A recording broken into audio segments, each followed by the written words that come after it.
بچا کیا ہے جو گھر لے جائے، کس طرح اپنی تباہی کی خبر لے جائے۔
أعوذ بالله السميع العليم من الشيطان الرجيم.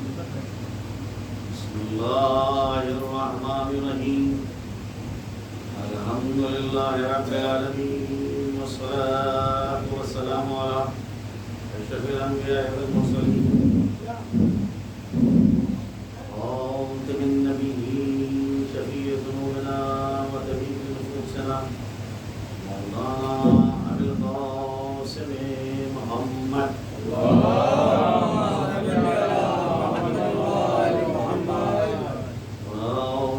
الطيبين الطاهرين ولعنة الله على أعدائهم أجمعين إلى قيام يوم الدين. أما بعد، وقال الله تبارك وتعالى في كتابه المبين وهو أصدق الصادقين وقوله الحق.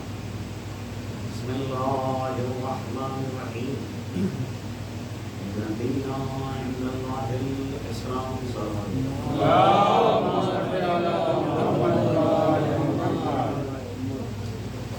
اللہ سبحانہ و تعالیٰ قرآن مجید میں ارشاد فرمایا کہ اللہ کے نزدیک صرف دین اسلام. بعض افراد جو ہیں وہ اس کا ترجمہ یہ بھی کرتے ہیں کہ اللہ کا پسندیدہ دین اسلام. حالانکہ لفظ پسند آیت میں کہیں بھی بنی حسن کیسے یہ نتیجہ نکالا کہ اللہ کا پسندیدہ دین جو ہے وہ اسلام.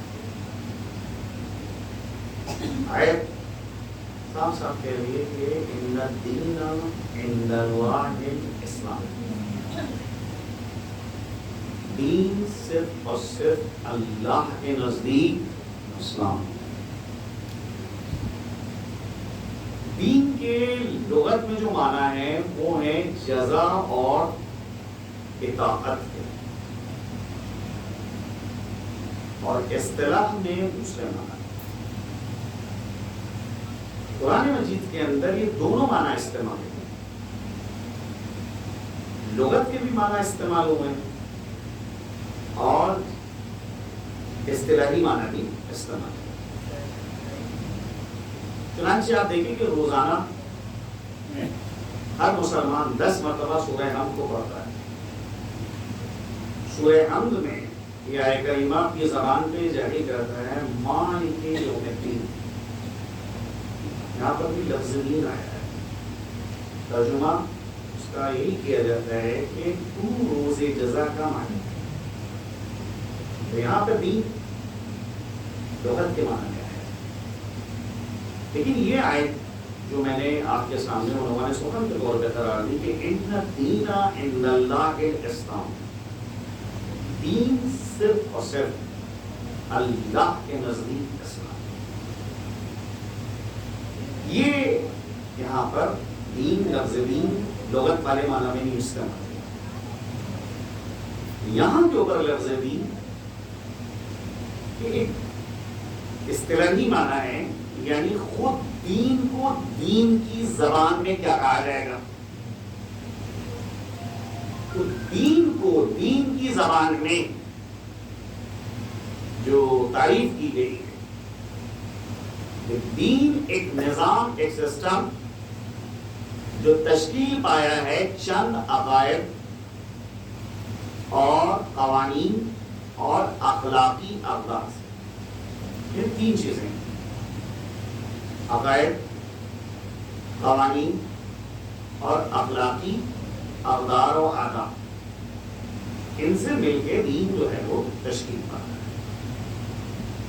لہذا جہاں پر بھی قرآن میں نظام کے معنی میں دین آ رہا ہے، سسٹم کے معنی میں دین آ رہا ہے، وہاں کے اوپر مراد یہی اصطلاحی تعریف ہے. من یبتغی غیر الاسلام دینا، جو دین اسلام کے علاوہ کوئی اور دین چاہے فلن یقبل منہ، اس سے وہ دین اس کا ہرگز قبول نہیں کیا جائے گا. وَهُوَ فِي الْآخِرَةِ مِنَ الْخَاسِرِينَ، آخرت میں وہ سراسر گھاٹا اٹھانے والوں میں سے ہوگا، سراسر نقصان اٹھانے والوں میں سے. اب آپ غور کیجیے کہ ہو سکتا ہے کہ کسی کے ذہن میں آئے کہ آپ نے ابھی کہا کہ لفظ دین جو ہے وہ لغت کے معنی میں بھی استعمال ہوا ہے اور اصطلاح کے معنی میں بھی استعمال ہوا ہے، یعنی اصطلاحاً دین کے معنی ہے نظام اور سسٹم کے. پھر سورہ کافرون کے اندر جو آیت ہے، آخری آیت کہ جہاں کے اوپر بت پرستی کو بھی دین سے تعبیر کیا گیا ہے، لکم دینکم ولی دین، ارے تم کو تمہارا دین مبارک ہو اور ہم کو ہمارا دین. تو کیا بت پرستی اس کو دین سے تعبیر کیا جا سکتا ہے؟ بالکل نہیں. بت پرستی کوئی دین نہیں ہے، کوئی نظام نہیں ہے، کوئی سسٹم نہیں ہے. تو پھر قرآن نے یہاں کے اوپر بت پرستی کو دین سے کیسے تعبیر کر لیا؟ تو جواب کیا ہوگا اس کا؟ بھائی جواب یہ ہے کہ یہ قرآن نے رواداری کا مظاہرہ کیا ہے کہ اگر تم اس کو دین سمجھتے ہو تو چلو ہم بھی کہہ دیتے ہیں کہ تم کو تمہارا دین، ورنہ بت پرستی کوئی دین نہیں ہے. دین صرف اور صرف اللہ کے نزدیک اسلام ہے، اسلام کے علاوہ کوئی دین نہیں. تو سوال اٹھتا ہے کہ یہ اسلام جس کو پیغمبر اسلام لائے ہیں، کیا یہ مراد ہے یا جو حضرت آدم کے ہمراہ دین آیا تھا وہ بھی دین اسلام ہے؟ حضرت نوح کے ہمراہ جو دین آیا ہے وہ بھی دین اسلام ہے؟ حضرت ابراہیم نے جس دین کی تبلیغ کری اس کا بھی نام اسلام ہے. جناب موسیٰ نے جس دین کی تبلیغ کری اس کا بھی نام اسلام ہے. حضرت عیسیٰ نے جس دین کو دنیا تک کے پہنچایا اس کا بھی نام اسلام ہے. کہاں یہ جتنے بھی انبیاء ہیں یہ سب کے سب اپنے ہمراہ اسلام کو لے کر آئے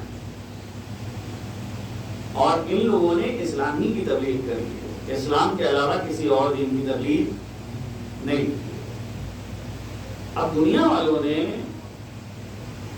جو صاحب شریعت تھے یا جو دین لے کر آئے تھے، لوگوں نے یہ کیا کہ دین کو ان سے منسوخ کر دیا. تو جناب موسیٰ کے دین کو یا تو موسوی کہا جاتا ہے، دین موسوی، یا دین یہود سے تعبیر کیا جاتا ہے، جبکہ یا حضرت یعقوب کے ایک بیٹے تھے یہودا، انہی کی جانب جو ہے دین کی نسبت دے دی جاتی ہے. جناب عیسیٰ کے دین کو مسیحی دین کہا جاتا ہے یا نصارہ سے تعبیر کیا جاتا ہے. قرآن نے بھی لفظ اس کا استعمال کیا ہے.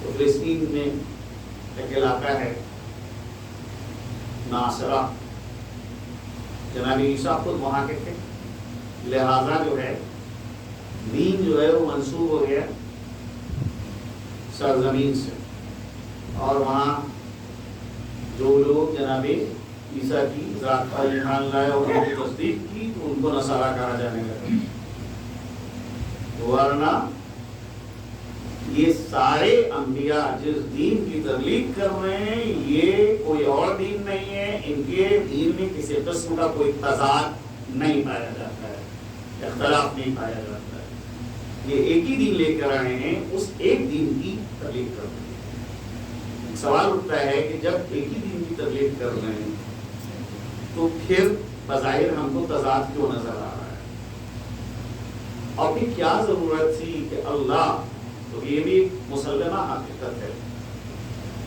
کہ گزشتہ انبیاء بعض قوانین لے کر آئے، بعد میں یہ ہوا کہ ان قوانین کو منسوخ کر دیا گیا کہ اب ان کے اوپر عمل نہیں ہوگا، اب نئے قانون آئے، اور اللہ نے نیا قانون دیا۔ جناب موسیٰ کی شریعت کے اندر بہت سے ایسے احکامات تھے، بعد میں حضرت عیسیٰ جب آتے ہیں تو وہ احکام منسوخ ہو گئے، اور پیغمبر آئے تو اکثر وہ احکام جو ہے وہ منسوخ کر دیے گئے، نئے احکام آتے ہیں اور نئے احکام جو ہیں وہ نافذ کیے جاتے ہیں۔ تو مسئلہ یہ ہے کہ ایسے تضاد کیوں نظر آ رہے ہیں؟ کاہے کے لیے جو ہے وہ ایک نئی شریعت اور ایک نئی دین کی ضرورت آتی ہے۔ زمانے کی تبدیلی کے بعد ایک نیا دین آ رہا ہے، ایک نئی شریعت آ رہی ہے۔ وہ احکام جو جناب نور لے کے آئے ہیں وہ حضرت ابراہیم کے زمانے میں کیوں نہیں چل رہے ہیں، یا جناب ابراہیم جن احکام کو لے کر آئے ہیں وہ احکام آگے پھر کیوں نہیں بڑھ رہے ہیں؟ اللہ کی جانب سے کیوں ان احکام کو منسوخ کر دیا جاتا ہے، ان قوانین کو منسوخ کر دیا جاتا ہے؟ علماء علم کلام اس ذیل میں جو مثال دیتے ہیں وہ یہ کہ مثال کے طور پر فرض کیجئے کہ آپ اپنے بچے کی تعلیم شروع کرنا چاہتے ہیں، تو تعلیم شروع کرنے کا طریقہ کیا ہے؟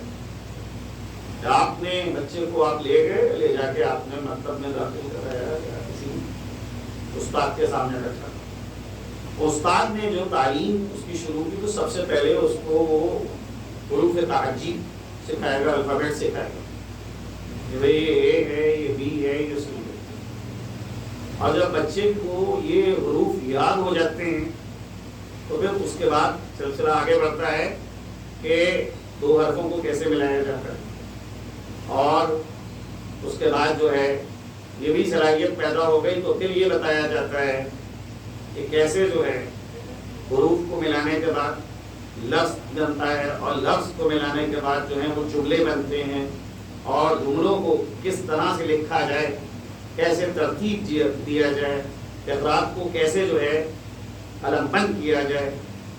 تو جتنا جتنا جو ہے وہ بچے کے اندر صلاحیت پیدا ہوتی جاتی ہے اتنا اتنا اس کا سلسلہ تعلیم جو ہے آگے بڑھایا جاتا ہے۔ یہ بھی مہارت پیدا ہو گئی، تب پھر چھوٹے چھوٹے پیراگراف پڑھوائے جاتے ہیں، اس میں بھی وہ کامیاب ہو گیا اور روانی کے ساتھ جو ہے وہ قرأت کرنے لگا، اچھی انداز میں جو ہے وہ عبارت پڑھنے لگا، تو اب بہرحال اس کے سامنے چھوٹے چھوٹے قصے رکھے گئے، اور پھر ایک مستقل دور کے اوپر سلسلہ نصاب کا شروع ہوا کہ بھئی فرض کیجئے کہ چوتھے کلاس میں ہیں تو اتنا نصاب پڑھایا جائے گا، اور پانچویں کلاس میں جائے گا تو اس حد تک سلیبس ہوگا، اور آٹھویں میں اتنا سلیبس ہوگا، اور 9th اور 10th میں اتنا سلیبس ہوگا، اور پھر 11th اور 12th میں جب جائیں گے تو یہ سلیبس پڑھیں گے۔ تو جو چیزیں گزشتہ میں پڑھ چکے ہیں ان کو آگے پہ نہیں پڑھایا جاتا، آگے ان چیزوں کو پڑھایا جاتا ہے کہ جو اب تک کے نہیں پڑھی۔ اب بہرحال کالج کی فرض کیجئے کہ تعلیم مکمل ہو گئی تو یونیورسٹی بھیجا جاتا ہے، یہی آپ وہاں جو ہے اپنے سلسلہ تعلیم کو آگے بڑھا، وہاں یونیورسٹی میں گئے تو یونیورسٹی کے اندر نتیجہ یہ ہوتا ہے کہ سلسلہ تعلیم شروع ہوتا ہے تو ایک منزل وہ آئی کہ بس اس ایک موضوع کو آپ لے لیجیے اور اس کے اوپر جو ہے آپ کو اپنا رسالہ لکھنا ہے، اسی کے اوپر جو ہے آپ کا بیان نامہ ہوگا اور اسی کے اوپر جو ہے وہ آپ کو ڈگری دی جائے گی، سند دی جائے گی، اور یہ شعبہ جو آپ جس شعبے میں تحقیق کر رہے تھے مکمل ہو چکا ہے، اب آپ خود صاحب رائے ہو چکے ہیں، آپ جو ہیں سلسلہ آپ کا ختم ہو گیا ہے۔ تو یہ جو طولی اعتبار سے آپ دیکھ رہے ہیں، آغاز کہاں سے ہوا ہے؟ پہلے حروف سکھائے گئے، بعد میں حروف کو جوڑنا سکھایا گیا، اس کے بعد جو ہے وہ جملے بنانا سکھائے گئے، اور پھر اخلاق کیسے تشکیل پاتے ہیں وہ بتایا گیا، اور پھر چھوٹے چھوٹے پیراگراف پڑھائے گئے، پھر مستقل طور پہ نصاب شروع ہوا۔ اللہ نے بھی بشریت کی تعلیم اور تربیت کے لیے اسی طرح کا انتظام کیا کہ اے آدم آپ جائیے، جا کر ان کو علم الہی سے آگاہ کیجیے، اے نوح آپ جائیے، ظہر الہی سے ان کو آگاہ کیجیے، اے ابراہیم آپ جائیے، توحید کی جانب دعوت دیجیے اور خلت الہیہ ان کے سامنے بتائیے، اے موسیٰ آپ جائیے، ہیبت الہیہ کی تشریح کیجیے، اے عیسیٰ آپ جائیے، ظہر الہی کو ان کے سامنے بیان کیجیے، اور آخر میں پیغمبر کو بھیجا کہ اب آپ جائیے اور ایک ایسا نظام لے کے جائیے کہ جو قیامت تک آنے والے انسانوں کے لیے کافی ہے۔ اب کوئی شریعت نہیں آئے گی، کوئی دین نہیں آئے گا، پیغمبر نے کہہ دیا لا نبی بعدی، میرے بعد کوئی نبی نہیں آئے گا۔ قرآن کہہ رہا ہے وما محمد الا رسول ما کان محمد ابا احد من رجالکم ولکن رسول اللہ وخاتم النبیین، محمد تمہارے مردوں میں سے کسی کا باپ نہیں ہے لیکن اللہ کا رسول ہے اور آخری نبی ہے۔ یعنی اب اس کے بعد نبوت کا سلسلہ ختم ہو رہا ہے، اب انسان اس منزل کے اوپر پہنچ چکا ہے کہ اللہ نے جو قوانین بھیجے ہیں انہی قوانین کی روشنی میں اپنی مشکلات کو تلاش کرے گا اور ان کے جوابات تلاش کرے گا۔ صلوات بھیجے محمد۔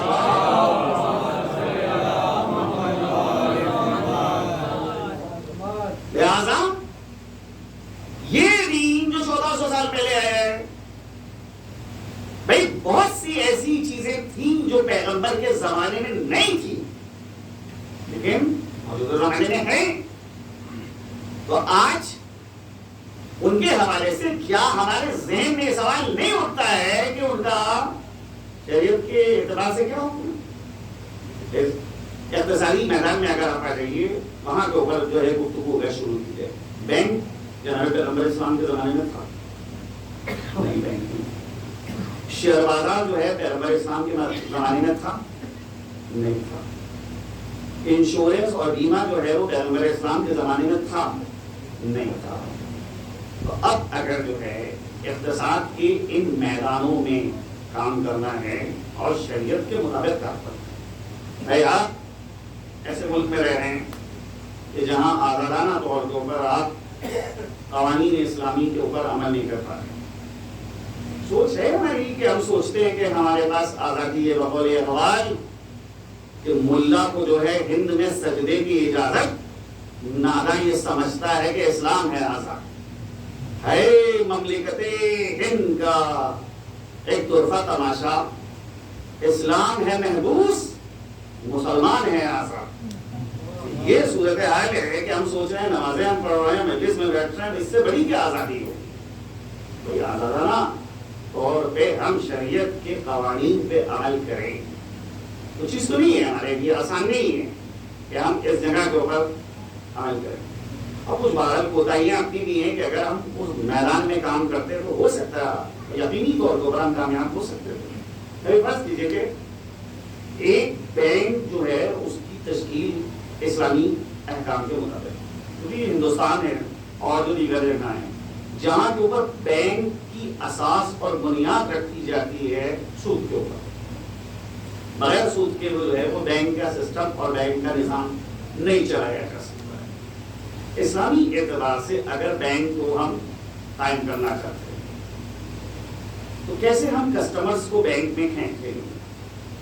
کیونکہ یہاں اگر کوئی پیسہ رکھا رہا ہے تو بہرحال اس کے لیے، اس کی تشویق کے لیے اور ترغیب کے لیے بینک کے پاس جو ہیں ایسی بہت سی چیزیں ہیں کہ وہ بہرحال جو ہے اپنے پیسے کو آسانی کے ساتھ بینک کے حوالے کر دیتا ہے. بینک کہہ رہا ہے کہ آپ اتنا پیسہ اگر میرے پاس رکھیں گے تو اتنے فیصد جو ہے ہم آپ کو اس کا جو ہے بینیفٹ دیں گے، اتنا فائدہ دیں گے. یہ سود دیں گے. یہ سود جو ہے وہ ہم نہیں لینا چاہتے. ہم چاہتے ہیں کہ مالی اعتبار سے ہم کو فائدہ ہو. تو اگر مالی اعتبار سے فائدہ ہو رہا ہے تو کیا کوئی بینک ایسا قائم کیا جا سکتا ہے کہ جس میں ہم اپنا پیسہ بھی رکھیں اور جو پیسہ رکھ رہے ہیں اس کے اوپر ہم کو فائدہ دیں گے؟ کوئی ایسا ہے طریقہ کا؟ آیت اللہ شہید محمد باقر الصدر سے کویت کے ایک مرد مومن نے استفسار کیا تھا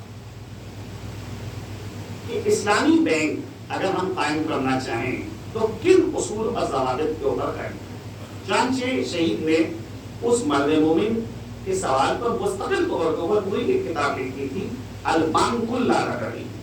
اردو زبان میں بھی جو ہے اس کا ترجمہ ہو چکا ہے. مرحوم ذیشان احمد صاحب جوادی نے اس کا ترجمہ کیا تھا. بہت اچھی کتاب ہے کہ جس کے اندر یہ بتایا گیا ہے کہ اگر آپ بینک کو قائم کرنا چاہتے ہیں، اسلامی بینک قائم کرنا چاہتے ہیں، تو یہ بینک جو ہے کیسے آپ قائم کریں گے. اسلام میں ایک ایگریمنٹ ہے جس کو کہا جاتا ہے مضاربہ. مضاربے کے معنی یہ ہوتے ہیں کہ آپ کے پاس پیسہ ہے لیکن آپ کے اندر مہارت نہیں ہے کہ آپ کاروبار کر سکیں. ان کے پاس تجارت کے اعتبار سے، کاروبار کے اعتبار سے مہارت ہے لیکن پیسہ نہیں. لہذا آپ اپنے پیسے کو ان کو دیں کہ آپ جائیے اس پیسے کے ذریعے سے کاروبار کریں، اور جو بھی بینیفٹ ہوگا اس بینیفٹ کو ہم اور آپ جو ہے تقسیم کریں گے. 1/4 لے لیں گے، 1/3 لے لیں گے، آدھا بینیفٹ ہو جائے. تو بینک کا کام کیا ہے؟ بینک کا کام یہ کہ آپ سے پیسہ لیں اور آپ کے پیسے کو ان کو دیں، اور اس کے بعد جو ہے جو اپنا بینک کا خود کا حق و زحمہ ہے وہ حق و زحمہ خود لے. جیسے جس طرح سے ایک ایجنٹ کام کرتا ہے، بینک کا کام ہوگا ایک ایجنٹ کی طرح سے. بھائی آپ کو مکان لینا ہوتا ہے، آپ ایجنٹ کا سہارا لیتے کہ نہیں لیتے؟ شیئر بازار میں آپ جائیں، کیا آپ جو ہے بغیر ایجنٹ کے مشورے سے شیئر لیتے ہیں؟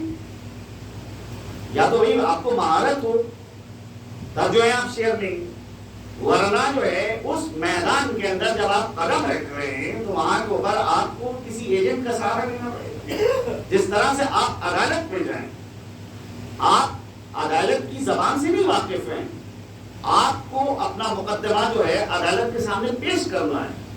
تو جو عدالت کی زبان سے واقف ہے، جو جانتا ہے کہ عدالت کے سامنے کس طرح سے دلیل پیش کی جاتی ہے، کیسے جو ہے مدعی کے حق میں جو ہے فیصلہ لیا جاتا ہے، اس وکیل کا آپ سہارا لیتے ہیں.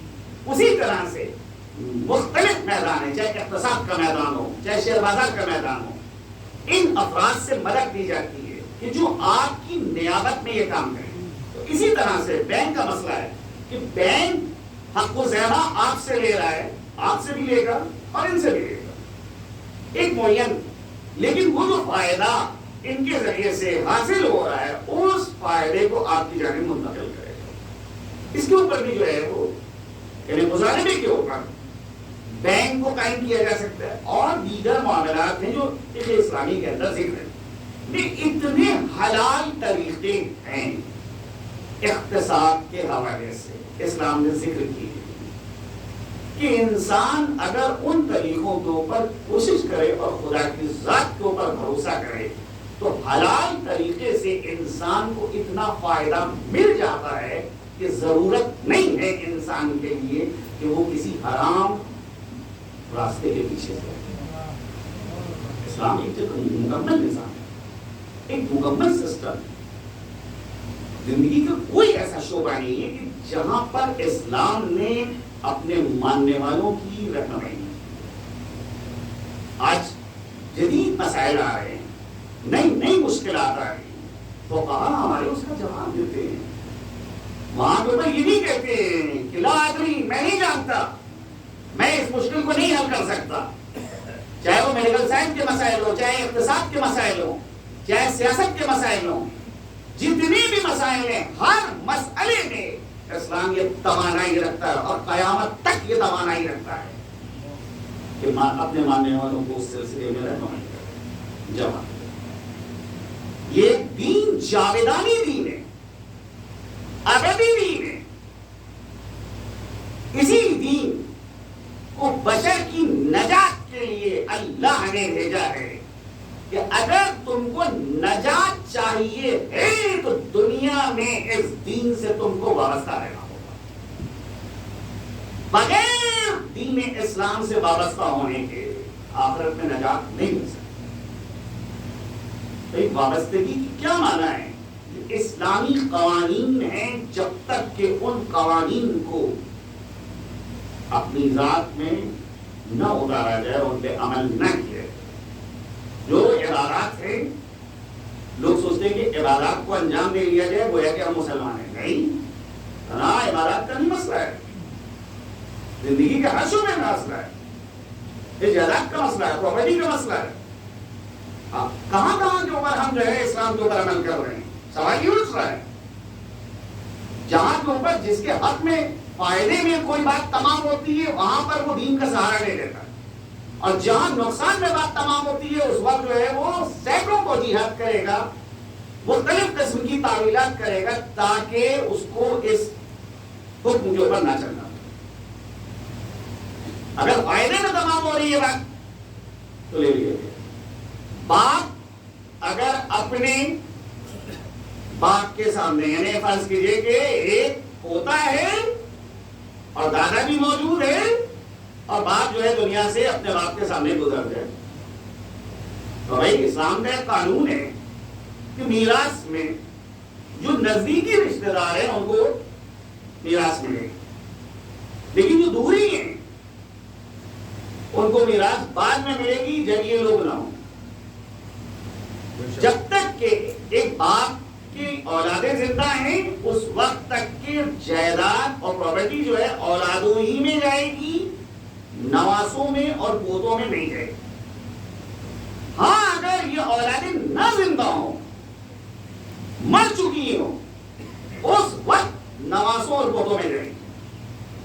اب آپ فرض کیجئے کہ باپ اگر مر جائے، بیٹی مر جائے، نواسا موجود ہے یا پوتا موجود ہے، اور جو ہے اس کے اور دوسرے رشتے دار بھی ہیں، چچا بھی موجود ہیں، سگے چچا ہیں، سگے ماموں ہیں، سگے خالہ ہیں، وہ جائیداد جو بزرگ سے آ گئی، پہلا جو حق ہے وہ ان لوگوں کا ہے، ان لوگوں کو ملے گی، لیکن نواسے کو نہیں ملے گی کیونکہ اس کی ماں اپنے باپ کے سامنے کر گئی، پوتے کو نہیں ملے گی کیونکہ اس کا باپ اپنے باپ کے سامنے نہ رہے، پوتا بھی محجوب، نواسا بھی محجوب۔ مگر اسلام نے اگر حق کے محجوبیت کو رکھا ہے اور ایک اصول بنایا ہے کہ جائیداد میں جو نزدیکی رشتے دار ہیں پہلے ان کو ملے گی، بعد والوں کو کی نوبت ان کے بعد آئے گی۔ اس کے معنی یہ نہیں ہے کہ اور ہمارے پاس جو ہے دوسرے اصول نہیں، ٹھیک ہے آپ جائیداد میں نہیں اگر حصہ لے رہے ہیں تو دوسرا بھی طریقہ ہے، صلہ رحم قائم کیا جا سکتا ہے، اور بہرحال آپ کی پراپرٹی ہے، آپ کی جائیداد ہے، آپ چاہیں تو آپ اپنے پوتے کو اس میں سے آپ دے دیں، وہاں پر شریعت نہیں منع کر رہی ہے، لیکن بات یہ ہو رہی ہے کہ اگر فرض کیجئے کہ دادا مر جائے تو صورت میں یہ جائیداد جو ہے وہ چچاؤں میں بٹے گی، لیکن بھتیجے تک نہیں پہنچے گی کیونکہ بھتیجے کا باپ زندہ نہیں، ماموں میں اور خالاؤں میں بٹے گی لیکن بھانجے تک کے نہیں پہنچے گی کیونکہ وہ طبقہ ابھی موجود ہے۔ ہاں اگر وہ طبقہ نہ ہوتا تب ان لوگوں تک کے پہنچ گئے۔ اب وہاں کے اوپر وہ کہتے ہیں عجیب جناب، ابھی اس کا بیچارے کا باپ مر گیا ہے اور یہ کیسا اسلام کا قانون ہے؟ قانون اس نے بنایا ہے کہ جس کا نہ کوئی فائدہ تھا نہ نقصان تھا، اگر وہ بیچارہ ہے تو صدقے اور خیر و خیرات کا مستحق ہے، میراث کا مستحق نہیں ہے۔ اسلام میں بیچارگی اور جذباتیت کا بھی دخل ہے، تعقل کا دخل ہے، بہت تعقل کی روشنی میں جو ہے فیصلے کیے گئے، وہاں جذبات کی دہائی مت دیجیے، پھر جذبات کی دہائی دے کر جو ہے آپ جو ہے وہ جناب فیصلہ کرانے کی کوشش کیجیے، نہیں جذبات کا نہیں معاملہ آئے گا۔ ہاں بہرحال اگر فرض کیجیے کہ بچہ جو ہے محجوب ہو رہا ہے تو رشتہ داروں کی یہ بھی ذمہ داری ہے کہ وہ اپنے اس غریب رشتہ دار کا خیال رکھے۔ دوسرے طریقے ہیں صلہ رحم کرنے کے، آپ جو ہے اپنی پراپرٹی میں ٹھیک ہے بیٹے تمہارے باپ مر چکے تھے ہمارے باپ کے سامنے، لیکن ہم سب کے سب عزیزوں نے طے کیا ہے کہ ہم تم کو تمہارے باپ کا حصہ دیں گے۔ شریعت منع کر رہی ہے، آپ کو نہیں روک رہی ہے، آپ کا ہاتھ کھلا ہوا ہے، آزاد ہے، آپ اس پہ کام کر سکتے ہیں۔ لیکن وہاں کے اوپر جب فائدے میں بات آ رہی ہے تو سارے رشتہ دار دین کی دہائی دیتے ہیں اور یہ کہتے ہیں کہ بھائی اسلامی اعتبار سے یہ بچہ تو محجوب ہو گیا ہے، کاہے کے لیے جو ہے ہم اس کو دیں؟ ارے بھائی محجوب ہوا ہے مگر صلہ رحم کا دروازہ تو نہیں بند ہوا ہے، آپ صلہ رحم کے ذریعے سے جو ہے اس کی مدد کر سکتے ہیں۔ وہاں کے اوپر آپ کیوں نہیں جو ہے دین کے اوپر عمل کر رہے ہیں؟ اسلام ایک مکمل نظام ہے، جب اسلام ایک مکمل نظام حیات ہے تو بہرحال انسان کی ضرورتوں پر اس کا خیال، اس اسلام کو بنی امیہ مسخ کرنا چاہیے، ختم کرنا۔ وہ جو پیغمبر کی زندگی میں سادگی پائی جاتی تھی وہ سادگی رخصت ہو گئی تھی، وہ ریشمی پردے، وہ ریشم و دیوار کے تکیے، وہ غلام سب لگائے ہوئے کھڑے ہوئے ہیں، ہاتھ باندھے ہوئے کھڑے ہوئے ہیں، وہ دربار، وہ تخت، وہ تاج، اہل پیغمبر میں اس کا کوئی وجود نہیں، نہ محل ہیں، نہ غلام ہیں، نہ ریشم و دیوار کے پردے ہیں، کچھ نہیں۔ پیغمبر اگر اپنے ماننے والوں کے درمیان آ کے بیٹھے وہ لوگ پہچان نہیں پاتے تھے کہ یہ پیغمبر ہے، کیونکہ اس انداز سے کرتے تھے کہ جیسے اڑنے کی ایک فرق ہے۔ اور اگر کوئی آنے کے بعد جناب پیغمبر اسلام کے سامنے تھرتھرا رہا ہے، کانپ رہا ہے، روب اس کو تعلیم ہوا جا رہا ہے، ڈانٹ دیتے تھے یہ کیا طریقہ ہے؟ تم نے مجھے ایک ظالم و جابر بادشاہ سمجھا ہے، میں اس عورت کا بیٹا ہوں جو اپنے ہاتھ سے بکری کا دودھ دوہی، میں اس کا بیٹا ہوں جو اپنے ہاتھ سے آٹا گوندھ کے روٹی پکاتی، کیا طریقے کا تم میرے ساتھ اختیار کرتے ہو؟ یہ ہے پیغمبر کی تعلیم، یہ ہے اسلام کی سادگی، جس کو پیغمبر کے بعد جو حکام آئے انہوں نے مسخ کرنے کی کوشش کی۔ ابھی کے شہر کا واقعہ ہے اور نام نہیں لوں گا ورنہ جو ہے بڑا ناگوار گزرے گا۔ ایک جناب بادشاہ تھے آپ کے شہر کے، ایک خادم ان کا معین تھا جو رکعتیں گنتا، ایک خادم ان کا معین تھا کہ جب وہ قرآن پڑھتے تھے تو صفحات پلٹتا اور اتنی احتیاط سے صفحات پلٹتا تھا کہ ادھر ایک لفظ جیسے ہی تمام ہو رہا ہے تیزی سے جو ہے صفحے کو پلٹا تاکہ وہ دوسرا لفظ جو ہے پڑھ لیں۔ اس طرح سے رکعتیں مل رہے ہیں قرآن کی، یہ جو ہے وہ صفحات پلٹنے کے لیے خادم کھڑے ہیں، بارگاہ خداوندی میں آپ ذل الہی بن کے جا رہے ہیں یا خدا کا بندہ بن کے جا رہے ہیں؟ اس طرح سے جو ہے وہ رکعتیں گنی جا رہی ہیں اور جو ہے وہ جناب جو ہے وہ یہ طریقہ کار اختیار کر رہا ہے۔ اللہ کی بارگاہ میں اگر کوئی جاتا ہے تو اپنی خودی کو کچل کے جاتا ہے، اس کے اوپر قدم رکھ کے جاتا ہے۔ اپنی خودی کا جب تک کہ بندہ انکار نہ کرے اس وقت تک بارگاہ خداوندی میں نصیب نہیں ہے۔ اپنی خودی کو ختم کرنا ہے کہ میں کچھ نہیں، میری ذات کچھ نہیں، نہ میرے پاس توانائی ہے، نہ میرے پاس کوئی طاقت ہے، نہ میرے پاس کوئی اقتدار ہے، کچھ بھی نہیں ہے، میں ہوں فقیر محض، ہر اعتبار سے محتاج، تو ہے غنی ہے محض، سب کچھ تیرے پاس، طاقت تیرے پاس، اقتدار تیرا اقتدار، توانائی تیری توانائی، علم تیرا ہے، کچھ بھی نہیں ہے۔ ہم سب تیرے محتاج ہیں. کسی نے جناب امیر سے پوچھا یا علی آپ یہ بتائیے کہ آپ اللہ کے مقابلے میں اپنے کو کتنا کمزور سمجھتے ہیں؟ حضرت نے فرمایا کہ اگر وہ چاہے تو میں ابرو کو نہیں ہلا سکتا، آنکھ کو نہیں گھما سکتا.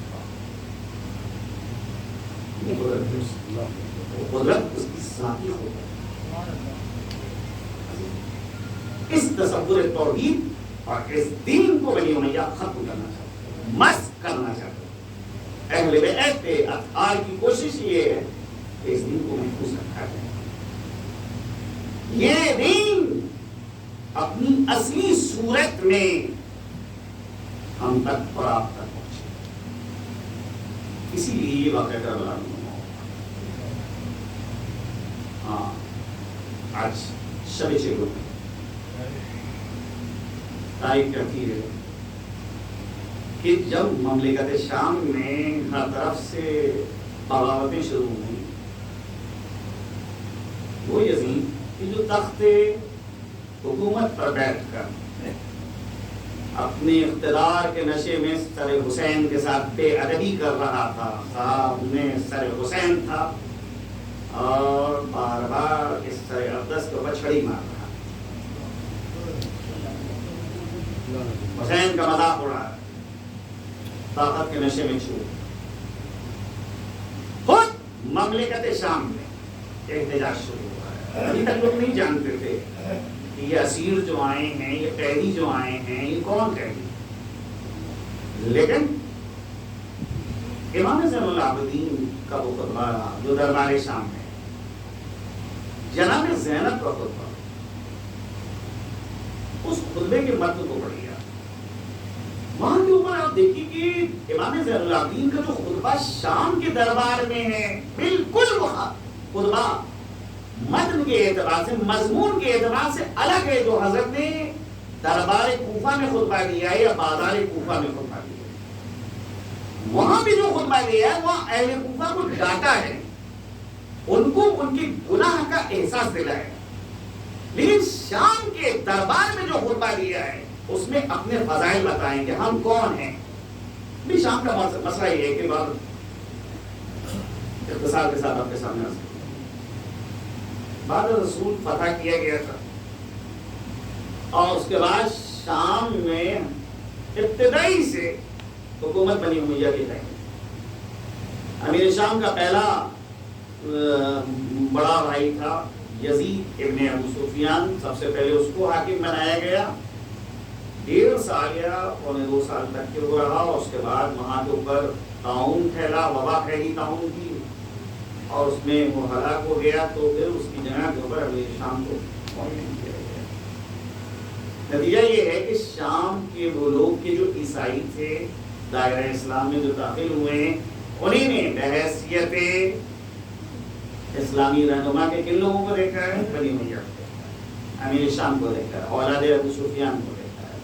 یہ اسلام تھا. اور ان لوگوں نے اس بات کا پروپیگنڈا بھی کیا تھا کہ بھئی ہم ہی رسول کے حقیقی رشتہ دار ہیں، ہمارے علاوہ کوئی نہیں ہے ان کا رشتہ دار، اور ہم ہی ان کے حقیقی وارث ہیں. یہ بھی پابندی لگائی تھی کہ شام کی کسی آدمی کو باہر نہ جانے دیا جائے، اس کو اس بات کی اجازت نہ دی جائے کہ وہ جو ہے باہر جا کے کوئی مکان خریدے اور وہاں جا کے رہے. نہیں، باہر والوں کو شام میں آنے کی اجازت نہ دی جائے کہ وہ آئیں اور آ کے یہاں سکونت اختیار کریں، اور شام والے باہر کریں. اس ماحول میں شام کی عوام جو ہے وہ اس کی پرورش ہوئی ہے. وہاں پر اہل بیت اطہار کو لایا جا رہا ہے، اور امام زین العابدین نے وہاں پر فرمایا ہے.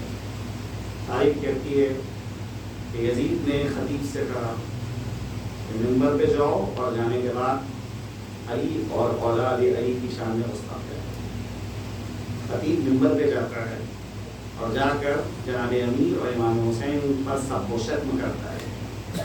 امام نیچے بیٹھے ہیں. جب خطیب کا کلام ختم ہو گیا تو امام نے سر اٹھایا اور اٹھا کر اس شخص کو دیکھا. ہوائے انہیں ایک مخلوق کو خوش کرنے کے لیے اپنے خالق کو ناراض کر. یزید کیا مجھے اجازت ہے کہ میں اس لکڑیوں کے ڈھیر پہ جاؤں؟ ماں بتا، امام نے منبر بھی استعمال کیا، لکڑیوں کا ڈھیر. یہ جو لکڑیوں کا ڈھیر ہے اس کے اوپر مجھے جانے کی اجازت ہے؟ یزید منع کرتا ہے نہیں. اہل شام کہتے ہیں یہ قریش کا جواب ہے، اس کو بھیجو تاکہ ہم حجاز کی زبان سے واقف ہو سکیں، پتہ تو چلے کہ کیسے یہ تقریر کرتا ہے. دربار کا جب اسرار بڑھتا ہے، امام منبر پہ آتا ہے. آج ایک خطیب جب منبر پہ آتا ہے اس کے ہاتھ آزاد ہوتے ہیں، گلے میں توق نہیں ہوتا. لیکن حسین کا فرزند جب منبر پہ آیا تو ہاتھوں میں کٹ کر دیا، گلے میں خاردار تو پیروں میں نہیں. منبر پہ آنے کے بعد حضرت بیٹھے اور بیٹھ کے کہا من عرفنی فقد عرفنی، جو مجھے پہچانتا ہے وہ تو پہچانتا ہے، ومن لم یعرفنی فانا اعرفہ، جو نہیں پہچانتا ہے اسے میں اپنے کو پہچان نہیں دیتا. میں کون؟ اب آپ غور کریں، جملہ یہاں کے اوپر حضرت نے کہا انا ابن مکہ، میں مکے کا فرزند، انا ابن مینا، میں مینا کا فرزند، انا ابن ہل والحرم، میں ہل اور حرم کا فرزند. یہاں براہ راست حضرت نے تعارف نہیں کیا ہے کہ میں محمد مصطفیٰ کا فرزند ہوں. انا ابن مکہ، میں مکے کا فرزند. مکہ عالم اسلام میں معروف ہے، مکہ حرم الہی ہے، پورا شہر حرم الہی ہے. قرآن کہہ رہا ہے ومن دخلہ کان آمنا، ارے جو مکے میں داخل ہو جائے اس کو امان ملے گی، ایک جانور کو بھی امان ملے گی. مکے کے لیے حکم ہے کہ وہاں کا ایک پیڑ، ایک پودا آپ نہیں اکھاڑ سکتے، کفارہ ہے اس کا. ایک مچھر بھی چلا جائے تو اس کو بھی وہاں کے اوپر امان ہے. حضرت فرمانے انا ابن مکہ، میں مکے کا فرزند ہوں. یعنی مکے کا فرزند یعنی کیا مانا ہے یہاں پہ حضرت کے؟ مکے کا فرزند یعنی مراد یہ ہے کہ میں مکے کا وارث ہوں. فرزند بمانے وارث، کہ مکہ جو ایک مذہبی شہر ہے جہاں سے توحید کی آواز اٹھی، جہاں پر ابراہیم خلیل خدا نے اللہ کا گھر بنایا، جہاں کے اوپر اپنے خاندان کو آباد کیا، جہاں سے اسلام کی صدا اٹھی، میں اسی شہر مکہ کا فرزند ہوں، میں اس کا وارث ہوں، میں منع کا وارث ہوں. تخت سلطنت کے اوپر جو بیٹھا ہے وہ اس لائق نہیں ہے کہ مکے کا وارث ہو، کیونکہ مکہ ایک مانوی شہر ہے جو مانوی اعتبار سے مکے سے مطابقت رکھتا ہوگا، سنخیت کے اعتبار سے وہ اس کا وارث بن سکتا ہے. میں مکے کا وارث ہوں، میں منع کا وارث ہوں، میں زمزم کا وارث ہوں. اس کے بعد کہا میں محمد مصطفیٰ کا فرزند ہوں، میں علی مرتضیٰ کا فرزند ہوں، میں خدیجہ الکبریٰ کا فرزند ہوں، میں فاطمہ الزہرا کا فرزند ہوں. پھر بات آگے بڑھاتے ہیں، میں اس کا فرزند ہوں کہ جس نے معراج کی منزلوں کو طے کیا، قاب قوسین کی منزلوں کو طے کیا. میں اس کا فرزند ہوں جس نے براق کی سواری اختیار کی. میں اس کا فرزند ہوں کہ جس کو کربلا میں تشنہ لب شہید کیا. میں اس کا فرزند ہوں کہ جس کو پس پشت سے ذبح کیا. میں اس کا فرزند ہوں جس کی شہادت کے بعد اس کی رضا اور امامے تک کچھ ہی نہیں ہے. میں اس کا فرزند ہوں جس کی لاش کے اوپر گھوڑے ہو رہے ہیں. حضرت کا یہ خطبہ جاری ہے، دربار میں ایک سکوت طاری ہے. عجیب حال دربار کا ہے. یزید جو یہ دربار کی حالت دیکھتا ہے، مؤذن کو حکم دیتا ہے، مؤذن اذان کے، مؤذن جو ہے وہ دستے اذان دے گیا. مؤذن نے کہا اللہ اکبر. امام فوراً خاموش ہو جاتے ہیں، کہتے ہیں میرے جسم کا رویا رویا گواہی دیتا ہے کہ اس سے بزرگ و برتر کوئی نہیں. مؤذن نے کہا اشہد ان لا الہ الا اللہ. امام کلمہ توحید کو اپنی زبان میں جاری کرتے ہیں. جیسے مؤذن نے کہا اشہد ان محمد رسول اللہ، بس امام مؤذن کو خطاب کرتے ہیں، کہتے ہیں مؤذن میں تجھ کو اسی محمد کا واسطہ دیتا ہوں، تھوڑی سی دیر کے لیے چپ ہو جا، بتا اے یزید یہ اذان میں کس کے جد کا نام آیا ہے؟ یہ میرے جد ہے